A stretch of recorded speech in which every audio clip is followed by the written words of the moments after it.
Just keep it off the books. Not a secret. It's off the books. Joey Jugs. Oh, we are back. We are back. Thank you guys so much for tuning in again. I got a crazy story. I don't know if you guys have heard about this person. Their name is Stefonkneww, and they are I don't know what you would call it. It's a transgender baby person or something. So it's this man, right?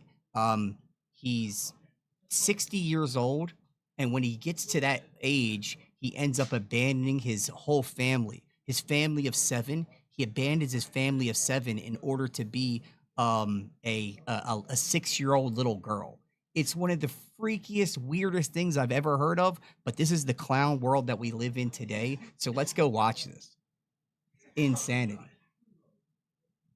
You've probably noticed there's a lot of people worried about their safety because I identify as a 6-year-old. Well, guess what? It doesn't matter. This is Stefonkneww Wolsct. It matters. Hold on, real quick. This... It matters. It matters. If I see this 6-year-old little girl walking into the bathroom, into, I don't know, a girl's bathroom, it would matter. It would matter a lot.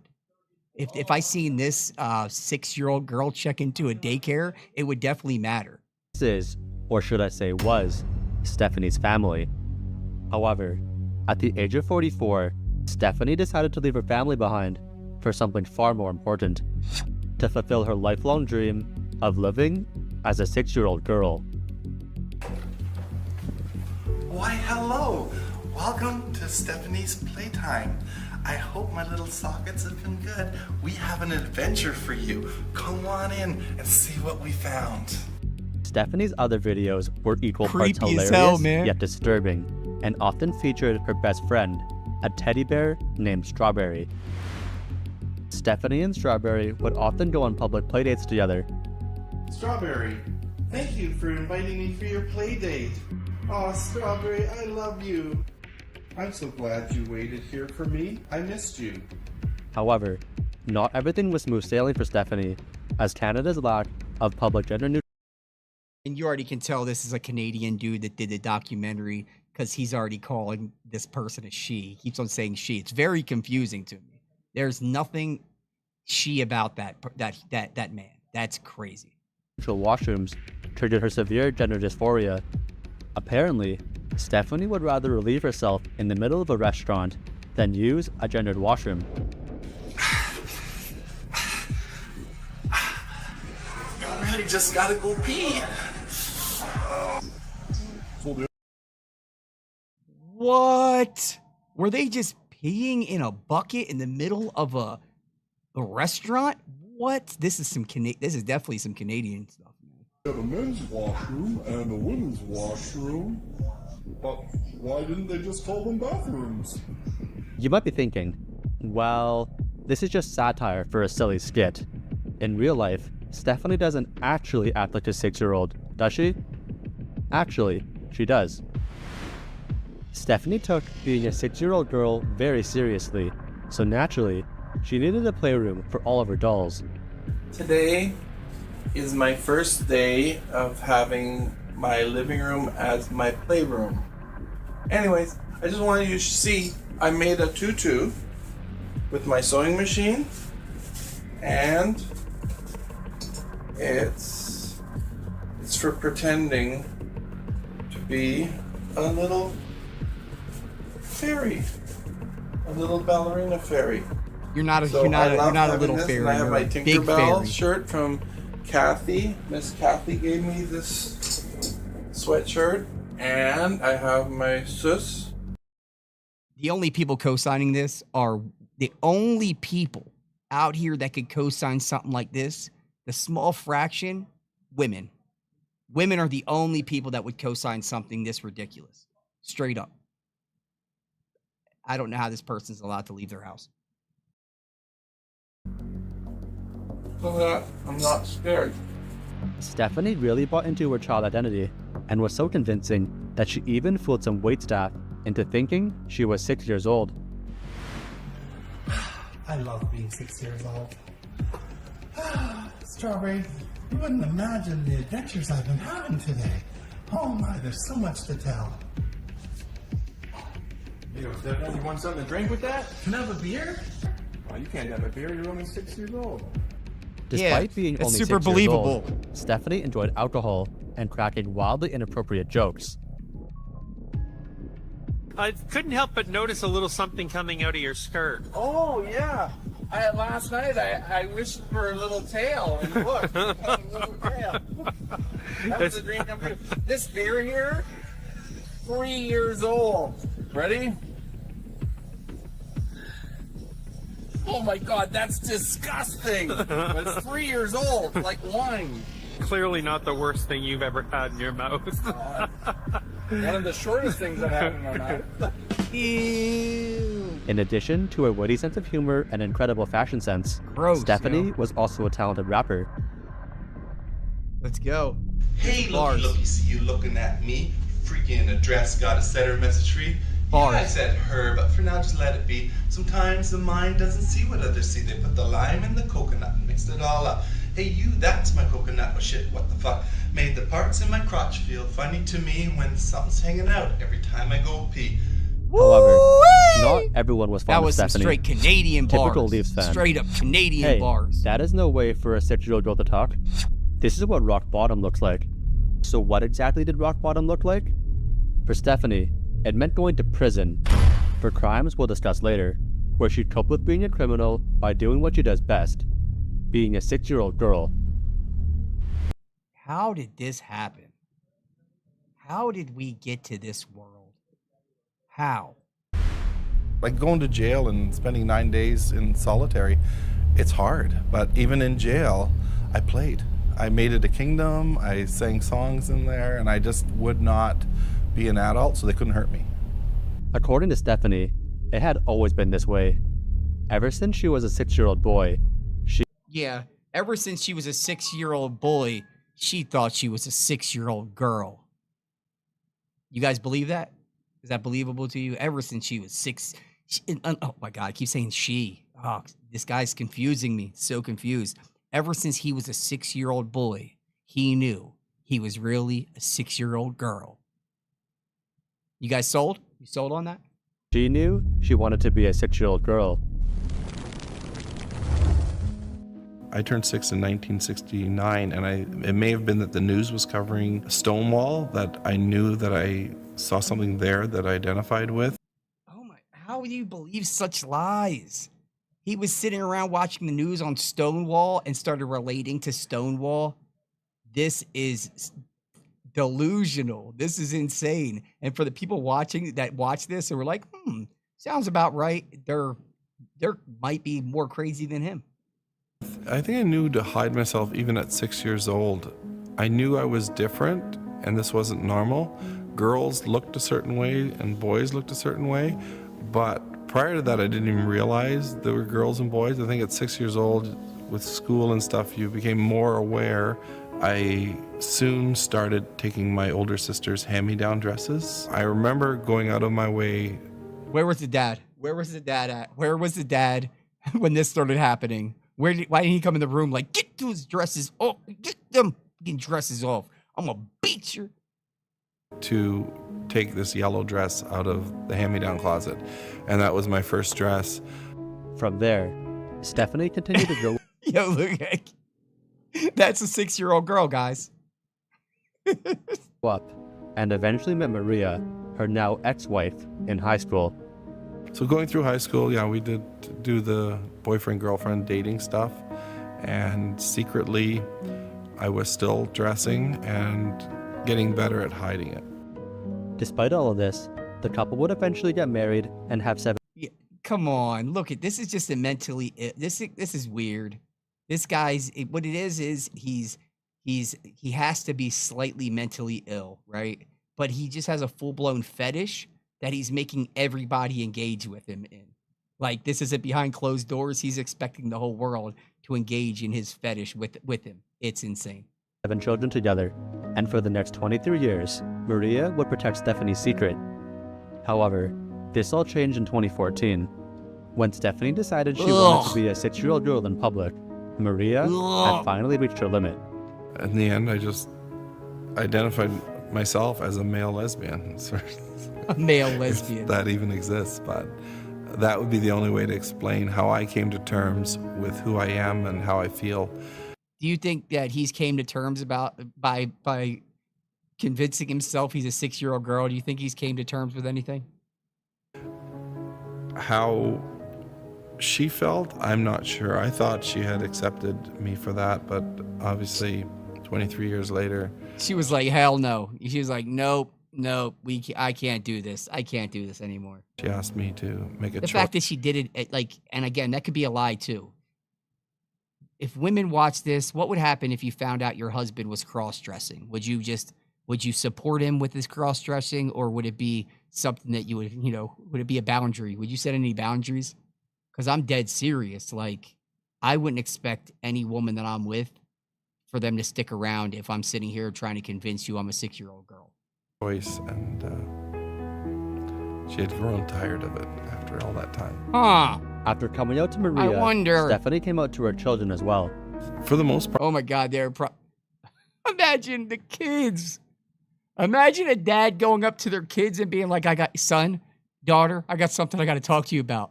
What, Dad? Hey, I want to just get a little personal with you.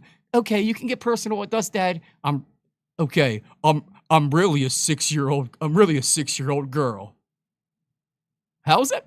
How would you, if your dad ever came to you and was like, yo, I need to sit you down and tell you something, son. I'm really a 6-year-old girl. What would you do?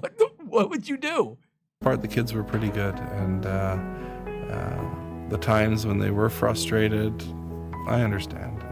It's an adjustment, and This is just a fetish. I think they would have preferred that it not be the way it Yeah. was. But I think they would prefer. What? if that's the way it's gonna be, then No, it doesn't have to be this way. This is not the way it's gonna be. It doesn't have to be this way. The kid's gonna be like, Dad, can you just not prioritize your weird sexual fetish over your family? Please, Dad? Please, Dad, can you just, I know you're a freak, but could you just not prioritize that over being a father? There's 7 of us, Dad. What's more important, the 7 kids you produced or your weird sexual fetish? Please pick us, Dad. they would make the best of it, and they're good little. The rest of them are all good allies. No, they're However, not. After They can't learning be. about their father's true identity, the children struggled to adapt. To deal with this, they wrote notes to Stephanie describing their feelings. I want to hear these notes. I feel kind of weird that you wear dresses. Dad, The kid's like 4. The kid's like 4. Like, I gotta write my dad a note. I feel kind of weird you wear dresses. That shit's crazy. feel it is very embarrassing to see you walk around like that. I hate how you always make jokes about being a girl. It makes me feel weird around you. I'm sorry, man. I love my dad. I'd completely disown him. And I'd tell people I was born an orphan. That's what would happen. What would happen with me is if my dad ever came to me and was like, son, I'm really a 6-year-old girl, I would literally never talk to him again, and I would tell everybody that I was an orphan. I never met my dad. Or my mom. Because if my mom co-signed it, same thing. Disown her too. Seriously, I'm not crazy about the fact that you wish you were a girl. Every time I see you, I think you are about to walk upstairs and change into something girly or say something girly. I still love you for being my father, but you try to act like my mother. According to Stephanie, her family was unsupportive of her new identity What's with the and clip forced her art? to leave. It's funny. Please, go make up with your children. Live whatever life you want to live, but at least attempt to be part of their lives in whatever small way possible. No, don't do that. Don't do that. Go pick one or the other. Pick one or the other. Weird, freakish fetish or being a father. Don't try to do both. You're going to destroy your kids either way. I think the best thing for the kids is for you to not exist in their life. Just bounce. Change the last names, everything. Destroy all pictures, all semblance of any kind of history together, and move forward. Other than that, how would you be like, yeah, I have an estranged father. Yeah? What? Tell me about him. Oh, he's a 6-year-old girl. You don't understand. I never abandoned them. They asked me to leave and leave them No, alone. you abandoned them. I can't contact them. He definitely abandoned them, and he abandoned them for his freakish fetish. Yeah. What's Keeping called autogynephilia. that in mind, there are always two sides to every story. Shortly after the divorce, a restraining order was filed against Stephanie due to her threats, assaults, damages, and harassment towards the family. Huh. So he's violent. He's violent, huh? What is that with the whole transgenderism and violence? Have you guys seen that? They don't seem to be very peaceful. Going into schools with their pew-pews and, you know, and remember, the only way I can think about it is like when you look at it and you look at the data, they have such a high high suicide rate, right? Very, very high suicide rate. They also have a higher rate of everybody else of cutting off their genitalia and just, you know, and mutilating themselves. And I'm thinking that if you're the type that would, you know, not only be able to commit suicide, but also mutilate your genitalia, you probably have a high risk of doing other wild things, homicide, violence, all this other stuff as well. It just only tracks, right? It just tracks. Stephanie's daughter Nicole, who was only 13 at the time, recalled the incident in a Facebook post. "I wish there was a documentary about the people that you call monsters. You were a really good dad before we knew. You did everything you tell people you did, like take us to school and give me at least 4 hugs a day. But once you told us your difference, it was like you thought you didn't have to be a parent. We didn't ask for a father, just a parent, and you couldn't be that anymore. There were days that if I didn't want to paint your nails, you threatened to stop helping me with homework. I was 13 when you left, and you say that you couldn't handle the fact that we filed a restraining order. People need to know that you can't get a restraining order for being of a different mindset. You were a physical threat to mom, and the day you left, more than one of your children thought you were going to come back to harm us. With this in mind, it was still I and 2 other children of yours who reached out to you on Father's Day, where I genuinely wanted to get closer to you. You took it as mockery and told me you didn't want me in your life and told me to go to hell. So thank you for continuing to make us out to be horrible people." Unsurprisingly, Stephanie's version of the story sounded a bit different. Please text me if you want to, but I'm not ready for a call. Happy Father's Day. They're wishing him Happy Father's Day. The kids are trolling him. The kids are trolling the shit out of him, wishing him Happy Father's Day. He's like, "But I'm not a father. I'm a 6-year-old girl." It's like, "No, Happy Father's Day." And I respond with, "I'm going to kill myself." These are children who are traumatized. We're there to protect our kids, Steph. No, you're there to protect your kids. I haven't seen my kids in 5 years. But Yo, they wished him Happy Father's Day, and he responded back with, "I'm gonna kill myself." What? This is insane. Completely ignoring the advice of her friends, Stephanie then doubled down on this in a Facebook post. Facebook took down the friend request post from my daughter that was so hurtful towards me because I violated their policy. I hope all these haters, including my kids, are happy. Just haters. This is my last posting here. I'm done with this BS. They don't deserve a father, transgender or not. Ugh. At this point for Stephanie, Happy there was Father's no going Day. back. After she permanently destroyed her biological family, Stephanie decided it was time to join a new family. But this time, as a 60-year-old child. Oh, what is this? I have a mommy and daddy, an adopted mommy and daddy, who are totally comfortable with me being a little girl. And they're What? What family? What?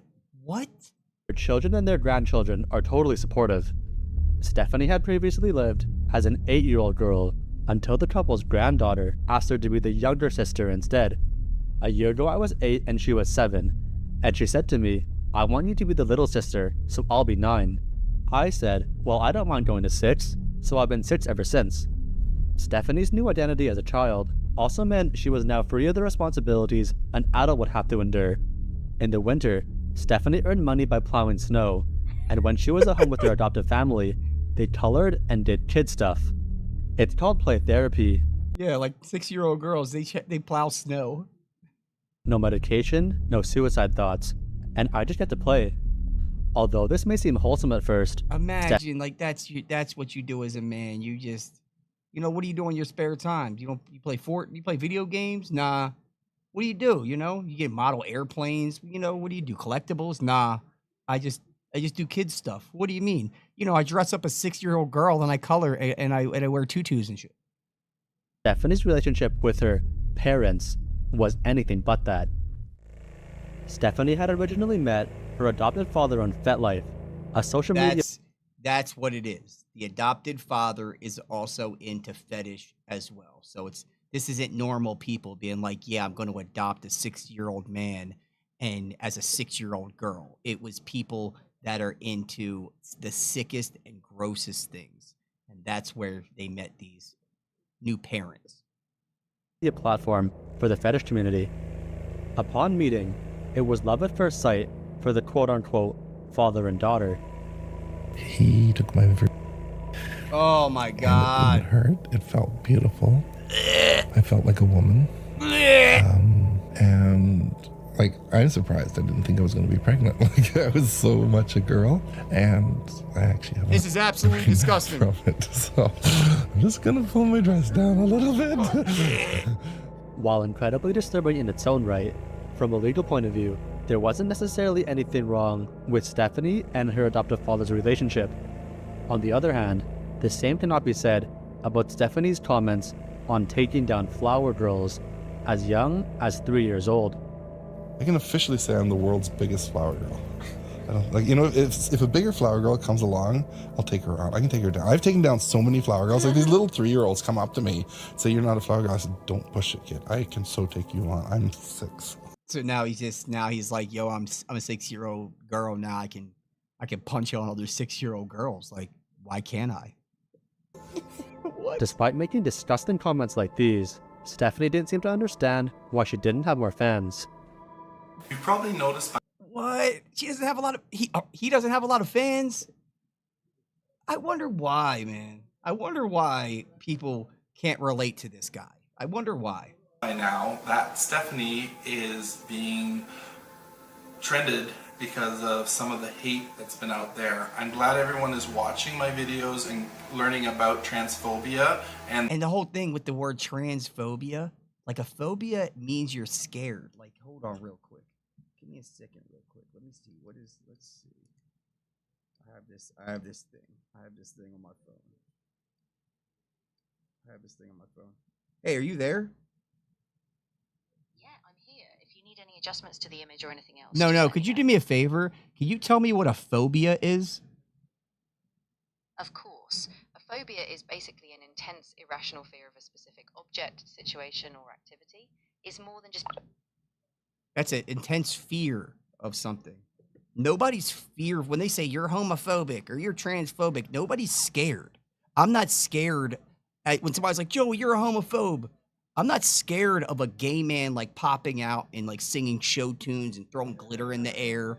I'm not scared of this. The same thing. I'm not transphobic. I'm not scared of a tranny popping up and being like, hey, what's going on? I'm not scared of it. Nobody's scared. The word transphobia, it just doesn't even make any sense. You know what I mean? Now, if we're sitting here making fun of it, we're not scared of it. It's just hilarious. This is absolute gold. This is the best showcasing of decadence and degeneracy that anybody could ever watch. This is Rome collapsing in real time. Go check this out. His name is Stefonkneww. Stefonkneww. And the hate crimes towards trans people. And because of that, I have a secret to tell you. Come a little closer. A little bit closer. Okay. I'd like you to be my socket. Sockets are what I have down on my socks because it's hard for boys to get frilly socks. And so we have these little frilly sockets that we can add to any sock, and it shows that we're not transphobic and we're okay. Hell nah. Hell nah. I'm never wearing none of them things for you, Stefonkneww. Nah, I'm gonna make sure I never wear something like that so people know how I feel about people like you. You know? But sometimes boys identify as girls, and it's the difference. And it's weird.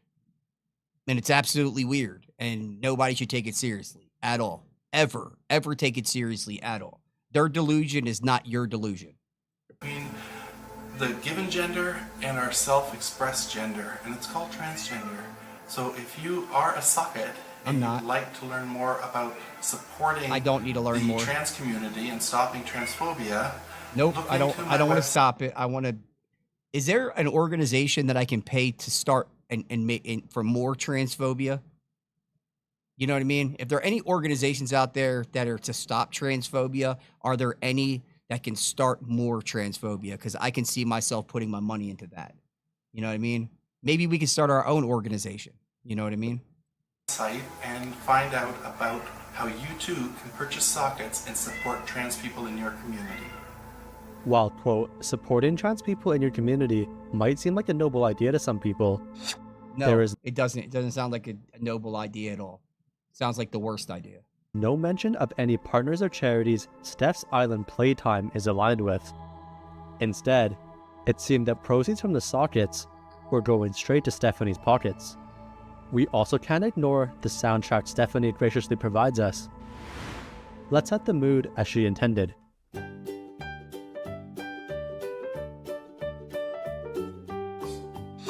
The rest of Stephanie's website contained even more concerning content, including an entire section dedicated towards age play.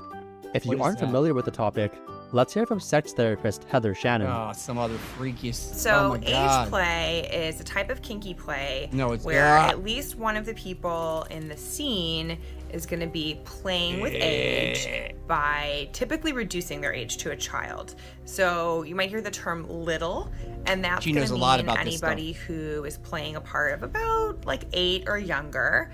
In addition to featuring... She probably went to school for this stuff. She probably got a degree in this. I think it's on our wall behind her, that right there. That's her her degree in useless knowledge. In videos like this one, Stephanie's website also featured a chat room for the community. Hey all you fine littles and sissies, welcome to a fun island of sand and beach. Bring your best friends, a buck and shovel, and your imagination for a fun-filled holiday on Steph Sissy Island. Ugh. Please come back whenever you need a friend that believes in the power of play. Hugs, Stephanie. Unfortunately for Stephanie, not everyone was a fan of Steph Sissy Island. Men, you need to accept the reality. Go to a therapist who tells you the truth, not just what you want to hear. Facts over feelings. You're dying. Facts over feelings. Stefonkneww Wolsct is a dangerous... However, anonymous internet Ben users Shapiro weren't was the in only the ones chat. fed up with Stephanie, as she had also made enemies within the transgender community, including shit. popular trans influencer... She's beefing with other she's beefing with other transgenders. That's crazy. Or he. Oh my God. Oh. This Canadian guy covering this is confusing me. I keep on saying she. I apologize. That's on me. I feel dirty, yo. Blair White. People like Stefonkneww actually use the trans label as a protective dude force too. field to stop people from criticizing their predatory behavior. It's not who they are, it is their scapegoat. Now, Stefonkneww is not a trans woman. Stefonkneww is a fetishist posing as a trans woman. If you don't believe me, Stefonkneww actually has a FetLife account, right? Where the entire basis of their posts and activity is on them being trans. That's not being trans. Sorry. That brings us to today, where Stephanie has big news to share to the world. She had finally released her long-awaited autobiography. Mad people were waiting in Holding on line by for a that. thread is a beautiful autobiography that captures the human spirit through the eyes of a persecuted transgender individual on the edge of society. The story focuses on exposing systemic shortcomings, inclusivity, and human perseverance. Tragically, Go on there the and only rate it. I'm gonna shortcoming go of and rate Stephanie's that. story Hold seemed on. to be the book itself. A tale of Tale of narcissism. Hold on. What's it called? narcissism. There is nothing heartwarming about this. A man abandons his wife and kids in order to live a life. The shortcoming of Stephanie's story seemed to be the book itself. A tale of narcissism. There is nothing heartwarming about this. A man abandons his wife and kids in order to live a life devoted to fantasy and misogyny. Author claims victim status, yet actually seems to be the perpetrator. Not worth reading at all. Normalizing harm to women and children. Man with autogynephilia and other issues deserted wife and 7 children to identify as a 6-year-old girl. He flaming demands him up. entrance to female-only spaces that include your underage daughter. When will we wake up from this? Yes, read it and see what is really going on, and what is being Disgusting. normalized that a short time ago... Somebody said disgusting. Terrible to allow this trash on here. And then Stefonkneww did it. Stefonkneww reviewed her own book. I don't know if you guys can see it. Stefonkneww reviewed his own book. Stefonkneww reviewed his own book A true story of living within a world of transphobia. Yeah, that's what it's about. Everybody's phobic. We're all just phobic. Was clearly identified as mental illness Write a and or review. fetish. Naysayers aside, Stephanie, who is now 60, has made it her mission to help develop programs and protocols for transgender inclusion and awareness in Canada. According to Stephanie, her life story of I reviewed it. resilience stands as a just put testament it's to her gross. profound commitment to utilizing personal Absolute gross. challenges as a means to educate. It's absolute disgusting. Ugh. We're gonna keep it short today, guys. I got another one to go into. Let's go. He did an interview with this chick Reading right a here. couple of things on Twitter, and then I kind of stumbled upon you, and I thought the story was really interesting. It's super interesting. I want you to lay out, if you don't mind, the framework of the story. I did go over it the other day, but I do want to hear it from your own words. I believe that I'll let you start it. So, like, you transitioned at what age? 49. At 49. And from my understanding, you had a wife and you had man. 7 children. Have 7 children, right? I have 7 children, yeah. Okay. And you transitioned at 49. Why did you transition later in life, do you think? I was a parent. I wanted to transition at age 21, but because of my situation with a girlfriend, I couldn't. I sort of put it on hold. And then a couple of years later, when I was 23, she split up with me. So I thought again I would transition, but then we ended up getting back together again and starting. Sorry, you're not ever really going to catch me on here eating, but I need to settle my stomach. For real. Disgusting. Absolute disgusting. Oh, man. Family, so that put the kibosh on any transitioning. And yeah, once we started having children, I loved my kids and loved being a parent, and that love was a lot stronger. And like I said, the only people that are going to support this are women. You know what I'm saying? Like, for real. Generally, and then I guess that people that are into, freaks and weirdos that are into this stuff. But generally, the only people that are going to support this is women. Like, even with this softball interview, I would love to have Stefonkneww. I would love to interview Stefonkneww on my page. Whenever I'm able to start bringing people on, I'm going to hit up Stefonkneww and see if they want to do an interview. And let's see if it's softball interview. There won't be any questions like that. It'll be, why are you such a freak and why did you abandon your children? And do you feel like your kids deserved for you to destroy their lives like that? Than whether or not I could present as female. So my wife was okay with me presenting as female, but I felt like I got to be a mom and a dad, and it was pretty cool. That's what your kids needed. So mom and a did you dad. realize anything And then another when you were like growing up as a child? Did you feel like something was different, or did you kind of just have like a normal childhood? No, I realized something when I was 6 years old. I remember being in school and seeing the girls wearing. These are lies. This is all lies. This is all stuff that's happened in the past 10, 15 years. Before that, this would have never been a possibility. A lot of these men, they've always had these sexual fetishes, and then because of the world that we're in, they incentivize it, and it becomes something completely outlandish. So when he was 6 years old, he most likely was a regular 6-year-old boy. That's just where I'm. That's what I'm not a doctor. Who am I to diagnose? But I'm pretty sure that at 6 years old, he wasn't like, you know what I really am? A 6-year-old little girl. And as I grow, I'm going to stay a 6-year-old little girl. Dresses and having nice accessories in their hair and stuff like that.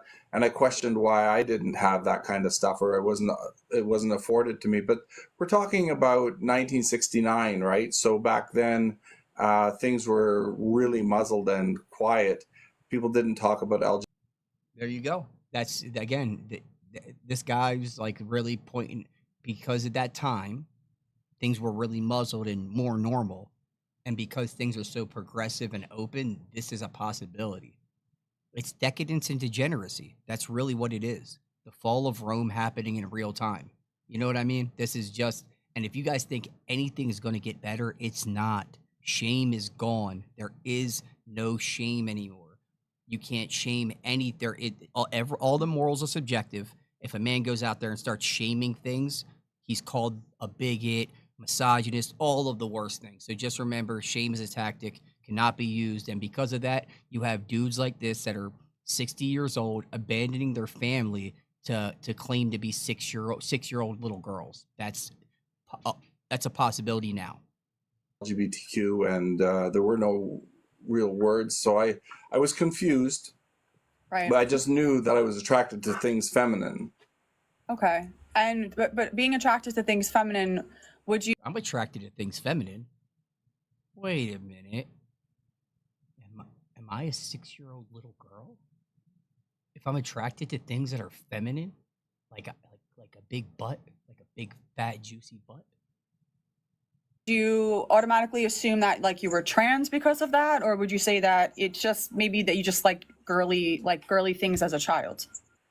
At 6 years old, I really couldn't put my thumb on it. It was I liked playing with girls. I liked all things feminine, but like again, he's describing me. He's describing me. I didn't like dress up as girls, but I was into girls. I like. You know what I mean? I was attracted to, you know what I mean? I was attracted to feminine things, you know what I mean? When I hit 18, you know, big fat butts. I just don't know. I don't know. I didn't understand. This is pre-puberty, right? So yeah. I didn't know. Then never mind. I just disagree now, because pre-puberty I was only attracted to comic books. Comic books. I used to rock a Superman cape. What would happen when I went through puberty? I didn't understand the difference between boys and girls at age 6, right? Really? Yeah. At 6, he didn't understand the difference between boys and girls. I feel like kids at age like as early as age like 3 can like kind of identify the difference between like men and women and boys and girls. So you think at 6 you still didn't really understand or conceptualize the difference between both genders? It's because he's neurodivergent. That's why. It's because I'm telling you, he has a mental ill. There's something going on. Mentally ill. A person that's mentally ill, possibly neurodivergent, and then also with a fetish that people, you know, incentivize. This is what could happen. I didn't understand the difference. I didn't understand the difference between gay and straight. I didn't know there was such a thing. And that's okay. That's okay for little kids to not know the difference between that. Hopefully you're not sitting around telling little kids about this stuff. I mean, I guess unless the kids are in public school, where then your teachers are telling you about it. Just a kid, and to me, dresses were pretty, and I loved the fact that I could wear a dress once in a while. You know what I mean? I knew it was wrong, because my mother told me not. As a little boy, it wouldn't have been a weird thing to say, oh, like we watch Disney movies. Watching a Disney movie and seeing a girl in a dress, like saying, oh, that's a pretty dress. That does not necessarily mean that I want to wear the dress. You know what I mean? Like, this is crazy. Not to tell my dad. I would like to know about his parents. I'd love to have it. I'd like to ask his parents a few questions. You know what I mean? About his dad, especially. But it was something that intrigued me. And going forward, I was very naive. I did not know exactly what to expect once I got older. Like, was I a girl? Was I a boy? Was I attracted to girls? Was I attracted to boys? I didn't know. He had 7 kids. He had 7 kids. You were attracted to women. What you have is an issue. It's called autogynephilia. It's a fetish. And the only reason it's went this far is because you live in Canada. And I didn't have the language, so I was confused. Right. So who do you think that you are, what are you attracted to now? Let me just hang on Nothing. 1 second. No. You're asexual? Asexual, yeah. Dude, no, hide your kids, hide your wife, hide your sons, hide everybody. But you are obviously attracted to women at some point, right? Women and men. I was bisexual prior to being asexual. Okay, sorry about my phone. It should go off in a second. Okay. You were attracted to both men and women at some point. I guess as you got older, you realized that you were attracted to both, both genders. So now I want to go back into like okay, so you got married, you had kids, you stayed living as a man, and you stayed living as a man for 49 years, right? Yep. Okay. Go and back. you did get surgery? Yes, I did. Would you care to share like what you got done, or if not? I'd rather not talk about that. That's private. Sure. And then obviously you're on hormones, right? Yes. Okay. God. Wait a minute. Wait. Did you Hold on, real legally quick. change your document? So this is a 60-year-old man on hormones. Are 6-year-old girls on hormones? Like, I don't get it. If you were a 6-year-old girl, why would you need to take hormones? If you're a 6-year-old girl, why are you taking hormones? No, I Confusing. didn't. Because of criminal proceedings that started in 2009, the documents required to change my name and my gender legally went from a 3-page document to a 30-page document, and it was just too much. I couldn't handle it. Okay, so you still legally live as your name, the name Paul. Paul, yeah. Okay. Name's Paul. Let's call him Paul from now on. My guy Paul. I saw some images of you like at the pride parades and things like My guy that. Paul. I also was reading that you also speak in schools about gender ideology. Yes, I do. Wait. They let him in schools? What school allows him in the building? What school? You guys keep watching this. I'm going to find out what school allowed him in the building. Not just about gender ideology, about oppression, discrimination, and the nuances of transgender in the social system. What do you mean by that exactly? What do you mean by the nuances? Helping people understand what it's like for a trans person. That's the reason I wrote the book, Holding On by a Thread, is to give people an idea what it is like so they can empathize. So as people are going through school, hopefully by learning what I have to say, they have a better understanding when dealing with clients, what to expect and where the client is coming from. And what grades do you go in and speak to in the schools? And University. Whoa. This could be wrong. I could be wrong. Hold on. This could be wrong. Oh, this is about somebody else. A man who identifies as an 8-year-old girl dressed go to start classes in elementary school. This can't be true. University and colleges. It depends. It's like right now it hasn't geared up yet. It'll start coming. The talks will start coming. I would say 10 times a semester. But it's all college age, so nothing under 18? Okay. No, I have gone. I've been invited to programs for high school students, and I have spoken to high school students as well. Yeah. That's very infrequent. I haven't done one of those in probably 3 or 4 years, but every once in a while I get a request from a high school to come in and talk. I also go to churches and mosques and synagogues and they don't speak there as well. No, that's a lie. So, That's a lie. That's a lie. You're telling me that they allowed you in a mosque to teach in a mosque?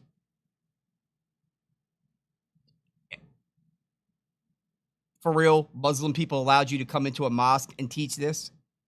Not happening. Not happening at all. You're getting thrown off a roof. You're getting thrown off a roof. That's what's gonna. That's what's happening to you. Yeah. Wow. Okay, that was interesting. I wasn't expecting to hear that. Let's see. Let me just go through some other notes that I took down. Okay. So can we go into like 2009 when you brought up that you had an issue with, I guess, a criminal thing that was going on at that time, right? Yep. Was that the issue with your ex-wife? And again, if there's things that you don't want to talk about, that's why I asked you prior to coming here. If there's anything off the table, I just wanted to make sure that we can talk about it. Okay. We can talk about it. Yeah. Nothing online about this person what happened getting into a mosque at all. Sorry? 2009 was the first. Yeah. So in 2009, I was asked to leave in May of 2009, May 20th. I think we're getting to the end, guys. Talking to them, but I'm just pretty disgusted with this whole thing. I don't know what I signed up for. I don't know. Think it's little kids playing? Well, they usually say women's basketball when you watch the Olympics. And that's why I think that's why the language is important, right? Because I think when people hear the word girl, we automatically think of like a young adolescent. Like, I can't believe that this has went on this long. Like, the fact that this has went on this long is crazy. I don't understand how it's went on, that this interview's went on as long as it has. They have to be really softball, like, you know, kind of not pushing back too much, that kind of thing. You know, women just don't deliver shame the same way men do. You know what I mean? It's not a thing. And that's why in a, you know, gynocentric world that we're in today, you're going to see shame not being a tactic of change. And again, this woman, if she was virtuous in any way, as soon as you start talking to this dude, just, you're not a dude and you're not a 6-year-old little girl, or you're a dude and you're not a 6-year-old little girl. You know what I'm trying to say? There's the fact that she's going on this far with this 60-year-old man is crazy. We'll turn on. So again, from a couple of posts that I was reading, it did say that you engaged in S conduct while you were dressed and envisioned yourself as a young girl. Is that true? Re-ask the question again. There's a lot of information here that shows that you did engage in S intercourse with the adopted people. What happened? I did, but not as a little girl. Oh. 1 second. Okay. Sorry about that. Okay, so you're saying you did do it, but not while you were dressed as a little girl? Because it says that you were quoted saying that you were engaging with them while you were dressed as a little girl. That's not true. No. That's never happened. That's not okay. You guys heard that last interview, that last documentary about this guy, and that's what he did say in that little snippet. He did say that. He did say that the grossest things, but yeah. Okay, so never were dressed as a young girl while engaging in any type of. You could tell that he's lying because his Adam's apple, it like vibrated. His Adam's apple. You could tell he's getting confronted about some stuff. Activities with anybody. With anybody, yes. Never. I haven't had that many sexual partners to begin with. For a 61-year-old, I've had less than a handful. That's pretty believable. So, and prior to my wife, I'd never, like, my wife and I were each other's first, and we were married for 23 years, and I never cheated on her. So I was now 46 years old, and I had one intimate relationship in my life with one person. And so at one point, this guy was a virtuous man. At one point, this guy had 7 children, and he was a virtuous, his wife only been with one guy, and he's only been with one woman. At one point, he was living the dream. This guy was living the dream. 7 kids, virtuous man, virtuous relationship, and now look. Clown world. And then after that, I had a mommy, which we had no sexual relationship at all. It was just about her worried about my mental health. And then after that, I had a girlfriend who, see there again, girl, right? Instead of woman friend. I had a girlfriend who was in her 30s, and she was attracted to me because I was feminine, and we had a 3-month relationship. And then from that relationship, I went on to having a relationship with Adrian. That's my history of sex. Okay. Yeah. And when you say things like mommy and girl, little girl, that's obviously like a kink, right? Like there's some sort of kinky thing to it, whether you're engaging in an S relationship. Of course it is. Everything can be a fetish. It is. Right. Right? That's all it is. It's a fetish. And you do admit that you did get aroused at the thought of yourself being a young girl. Not being a girl. I would be... When I was having intercourse with my wife, I would imagine that we were in a lesbian relationship. And then how does that work? How does that work? Tell me how that works. Explain, how does that work? That's insane. When I'm crawling on top of my wife, I'm picturing us as being in a lesbian relationship. It's nonsensical. It doesn't make sense at all. We would get pregnant. Give me one sec. The police are calling her. The police are checking in with her like, are you okay? You safe? Okay, I wanted to go back into something else also. Okay, so I wanted to also touch on the pregnant part too, because you said you would experience arousal at the thought of you being pregnant. No, what I had, my exact words were, I would love to be the first male that could carry a baby. It's not happening. It's not happening. Men can't get pregnant, you goofball. We don't have ovaries. What is this? What is this, man? Pregnant, I would love to give birth. Okay. What? And do you think maybe is it a turn on? Like, is it a sexual turn on to want to do No, that? we had 7 children. I envied my wife when she was carrying each of our children. Okay. It's not a sexual turn on. It's the beauty of giving birth. I think it's godlike. I think if that's true, then why are you? If that's true, then why are you like being the most like misogynist like spin on it? Like if you see women as having some type of supernatural power of being able to give birth, then you should also know that you could never do that.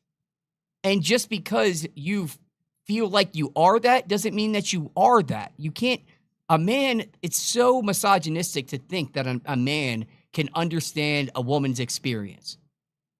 The fact that a man can be like, oh, I'm a woman, that's misogyny right there. That just shows that you have no clue what a woman goes through. You can never understand a woman's experience, but yet you're claiming to be one. It doesn't, it's absolute entertainment. women are like a god, that the fact that they can create life. Well, I'm going to disagree with that part. I would love to create life. But you did. I did, but I never went through the actual 9 months of carrying that baby. And you can't, and you can never. And feeling that life inside of me. Right. I mean, like it's like seeing a bird and being like, man, I was really envious of that bird for flying and having wings. So then I jumped off a cliff.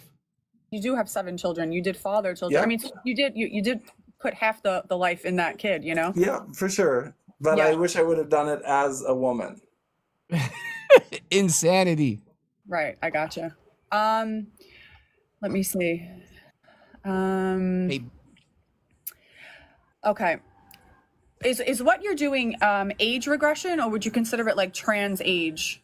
Because you just age regression. I'm transgender, yes, but the age regression is separate from my trans. No, it's not. Okay. It's both. I think I would have done freakishness. age regression even if I was not transgender. But you do admit that it's part of your sexuality, right? Like it's part of it because you do get aroused and you do picture yourself as a female. So it's not just to regress in times of like trauma, right? As a female, I You're not live a as female, a female. Bro. Bro, you're not a 0% female, of bro. the time. Okay. I live as a woman 100% of the time. No, you don't. Okay. You can't understand a woman's experience. Just to restate the question, like it is still a part of your sexuality, right? Like it's still something that you look at yourself. Of course. Yes. Right. But that's what I'm saying. So it can't just be an age regressive thing if you're doing it also and it makes you have an arousal. Because people typically that do age regression, they don't get aroused from it, from my understanding at least. You're asking 2 different questions and giving the same response. I'm telling you that when I do age regression, it's simply to play games like puzzles, coloring, playing with my dolls. It's not about getting an erection and having Like you an can orgasm. like you can play with puzzles. You don't have to think you're a Okay, 6-year-old. because I'm only going by what you wrote, which was that you do get aroused at the thought of you being a girl and at the thought of you being pregnant. And I explained to you that when I said girl, I meant what you would say now as woman, Okay. not as being a young girl. And I would have said a child if I meant a child. Okay. And then for the pregnancy part, you said that you get aroused thinking of yourself as pregnant. That was a quote that No, they I never said that. I never got aroused thinking. I imagined myself as pregnant. I wished I could have been pregnant. The thought crossed my mind, and I had hoped and prayed that one day technology would get to the point where I could be pregnant, but I never was. And it wasn't about an arousal. Okay. It was just to experience having life inside of my body. Okay, because I just want to go over one more time and then we can move on. During the podcast, you were clipped saying that the thought of being a woman or pregnant caused you to become aroused. End quote.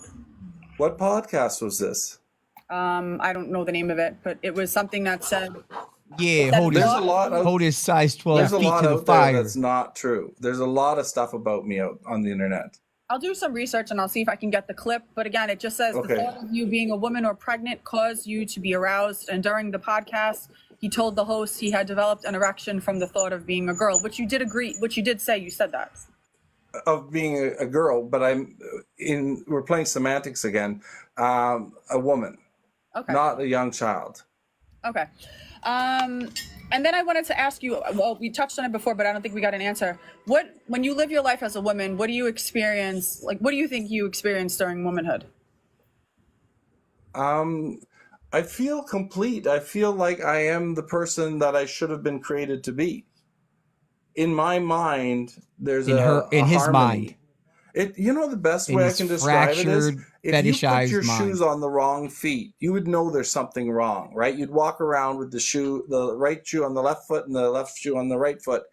The moment Hey, what do you think this 6-year-old girl's foot size is?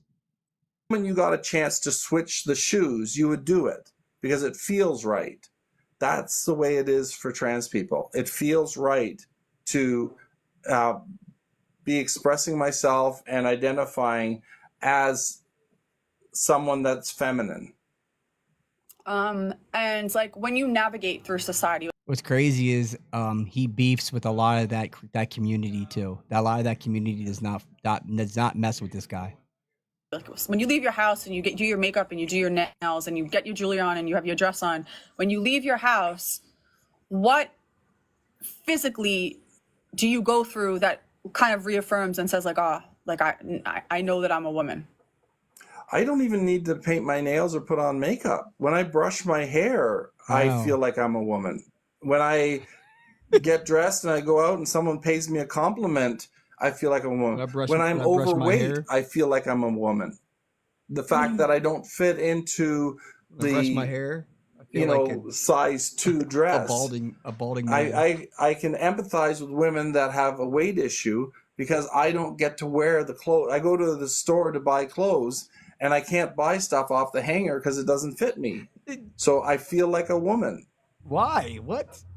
Okay. I feel like I'm experiencing some of the difficulties that women have nowadays, that things are made a certain size and you have to conform to that size, and I'm not that size. Well, lose some weight there, Can't man. men feel like that? Like my husband feels like that sometimes. Yeah. My husband's 6'1". My husband's, in fact, my husband's your size.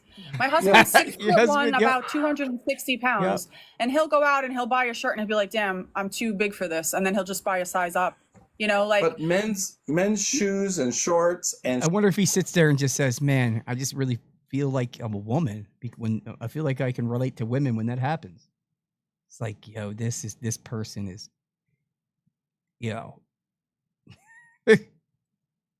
shirts and suits fit. They are the gamut of sizes. There's not a whole bunch of them in size 2 and nothing in size XL. I mean, I would disagree with that. I would definitely disagree with that. I think there's a lot of sizes, but I find it interesting that being an overweight man, you can empathize with overweight women. I would just say like, because you say you're overweight, right? Yep. Okay, I mean, But I like, don't say I'm a man. I don't say I'm a man. like you say that you say you're an overweight woman. Overweight woman. When I go shopping for clothes, I don't shop in the men's section. I shop in the women's section, and it's almost impossible to find anything my size. And when a store does open up that has my size, they seem to be in business for a year or two, and then they go out of business. Whether I'm buying a bra or whether I'm buying a dress or a skirt or a blouse, it seems like it's really hard to find my size. And when I do find my size, I compromise and buy it. Just why do you think it's hard for this 6'1" man that's 300 plus pounds or 270 pounds? Why do you think it's hard for him to find women's clothes? Why do you think so? Why do you think that is? I wonder why that would be. Just because it fits me. Okay. All right. So I'm gonna just lay it out. I think that you have a really, really deep rooted fetish for what women are. And I think your fetish is so deep rooted within yourself that you're willing to give up, and you've given up your children, your wife, your home, your job, your family, your friends. You've given up every single thing around you. That's what I was saying earlier. This dude just prioritizes his fetish, his sexual fetish, over every single thing. And that's literally a sign of decadence. This story sounds like new and crazy, but there's stories that are similar to this all throughout time. And when society becomes super decadent, this is the stuff you start to see. You know, if you go to a small village in Africa and you ask them about transgenderism, they're not going to know what you're talking about. It only exists in, like in Western countries that have Wi-Fi, and you have to create your own problems and this kind of stuff. In countries that third world countries, you're not going to see stuff like this. You're not going to see stuff like this. They don't have the time to create their own problems. They just don't. So this is the stuff that you were seeing when like Rome was collapsing, or in the Weimar Republic in Germany, and throughout time there's symbols, or there's like the society would start showing these glaring problems, and this kind of stuff would start popping up. It's all because of decadence. Decadence breeds degeneracy. It truly does. To have this fetish that you want to outwardly live, and you're doing it. You're living this life as a woman. You're telling me that you empathize with overweight women. You empathize with women because you get a compliment. You empathize with women because when you brush your hair, like I want to be clear, and I mean this disrespectfully. That's not what we are. And I find it really offensive. There you go. This is the best part of the interview. Let's put his the size 12 feet to the fire. You get what I'm trying to say? Yeah, mean this disrespectfully. She should have been disrespectful that entire interview. When this guy leaves his house, he should be disrespected every place that he goes. I'm telling you, the world that we're in today is a result of how we interact. So I'm not saying that it should be this way. I'm saying that it could be this way. Let's give you two examples, right?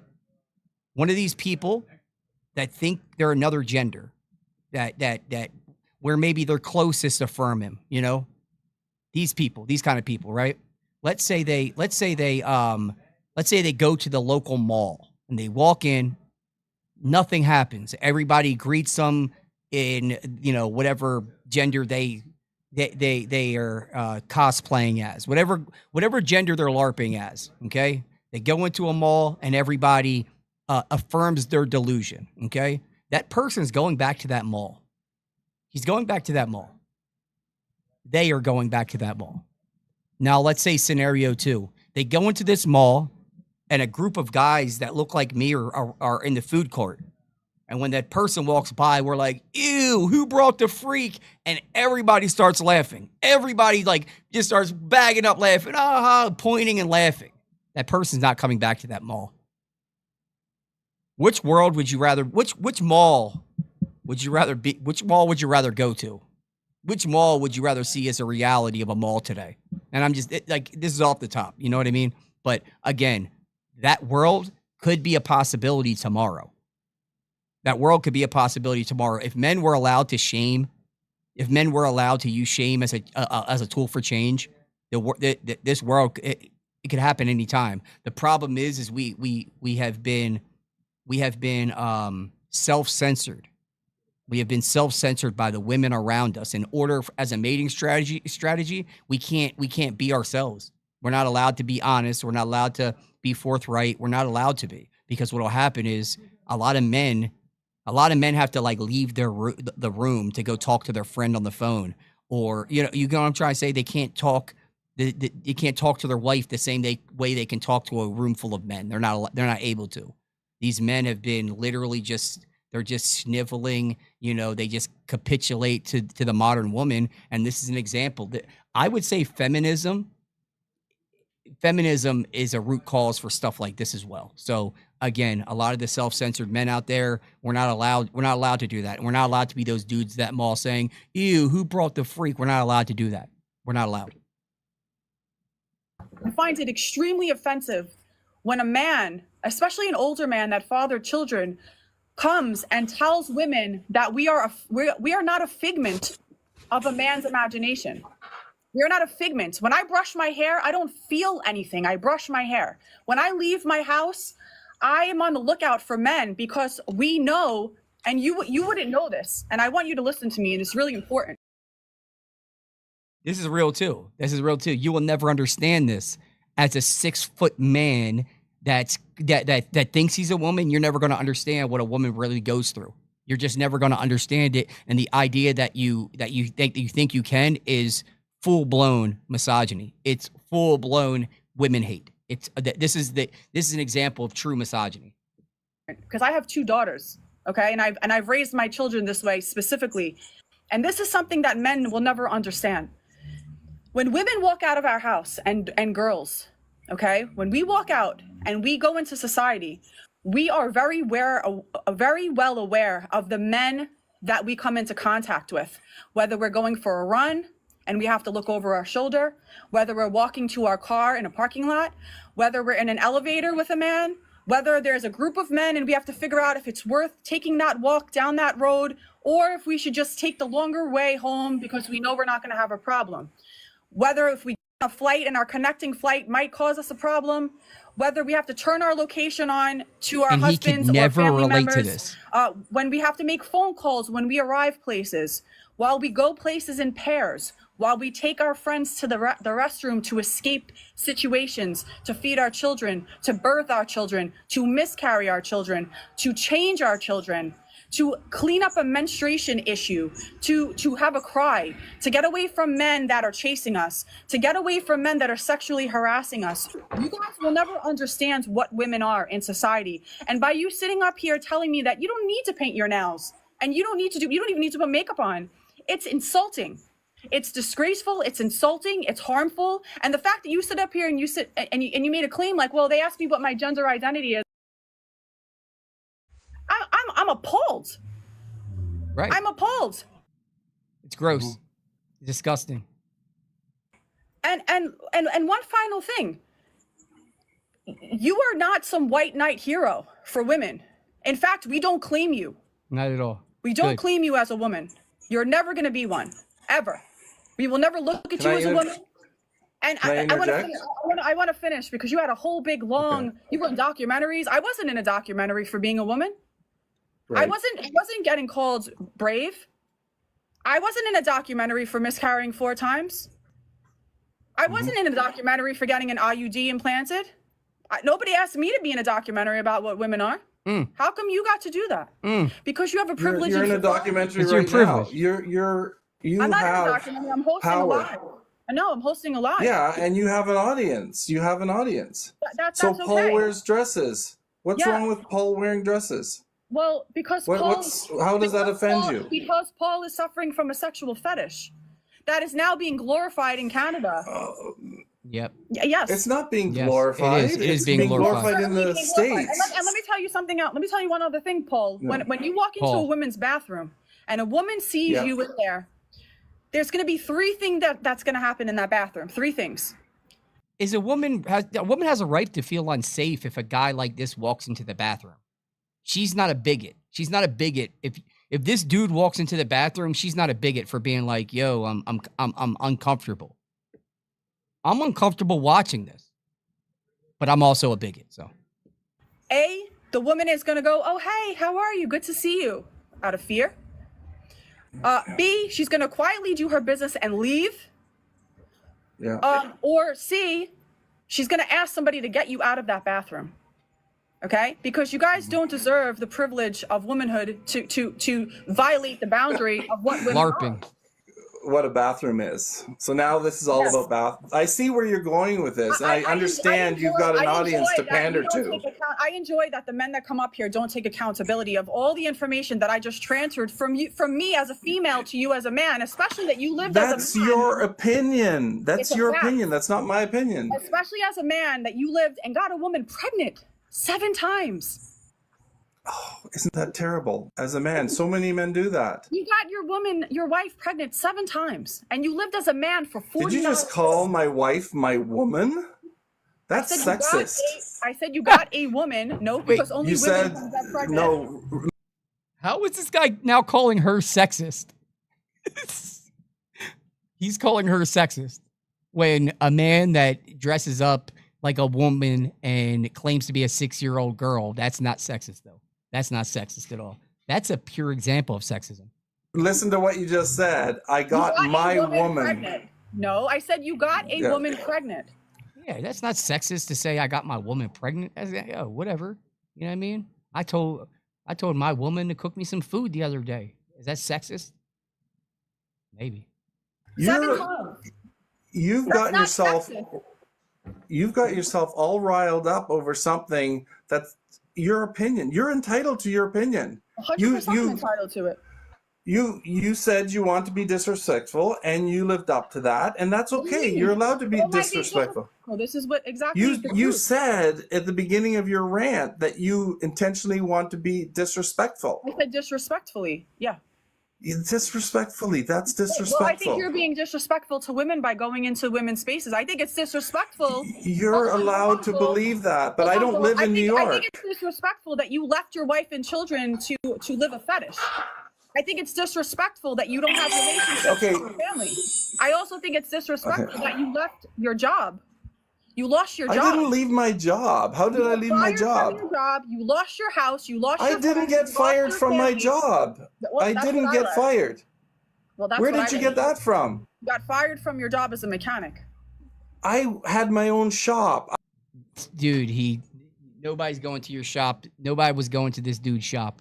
Imagine going to get your car done and this guy pops out like giving you an estimate on your car. What the fuck? Keep the car. Keep the car. I was the boss. I didn't fire myself. Oh, so then what happened to your job? That you were homeless and living in a shelter and lost your job? That's what you said. Because I was running my shop from home. My wife asked me to. My wife knew I was trans before we married. 2 years before we married. She knew she was marrying a transgender person. Gross. The year we got married, she broke up with me because I was trans. She ended up in the hospital because she attempted to take her life. I went to the hospital. Yeah, because she was like, oh my God, look what I signed up for. This is terrible. I had 7 kids with the absolute Fruit Loop. To be with her, and then I ended up getting her pregnant, and we got married that year. She, 25 years later, decided that she wanted to stop me from being transgender. She knew I was transgender. I didn't leave my wife and kids and go on for a fetish. Yes, you did. I left my wife and kids because my wife told me to leave. So get your facts straight. Dude, I didn't get fired. The accountability. He could have just been like, you know what? I'm going to put my fetish to the side. I have 7 kids. That's the most important thing. Instead, it's like, take me as I am. And if that's the way you are, then no, leave. Kick rocks. You're a weirdo. Fired. And I didn't get fired.